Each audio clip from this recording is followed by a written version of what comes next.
This is the Use Your Imagination video series, episode dos for our Spanish speakers, 2 for the English speakers. So my name is Dr. Jay Kavanaugh, and today what we're going to do is we're going to cover one short, small, actionable tip on how to use your imagination to create the life you want.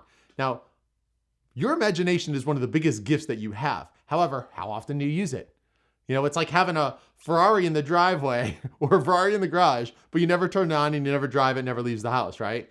You have this beautiful thing that you don't use. And so our imagination is just like that. So the question that I have for you, and this challenges you to use your imagination, is imagine if failure wasn't an option, what would be possible?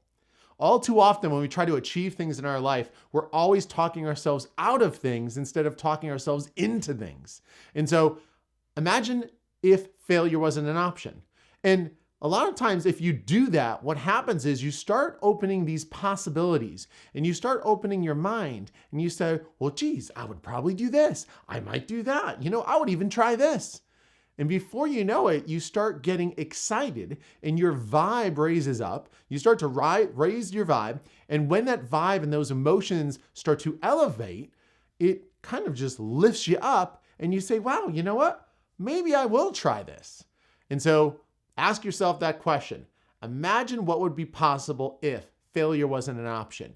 Write it down, ponder the thought, and see what comes to your mind. And see if you take action on it. My guess is you will.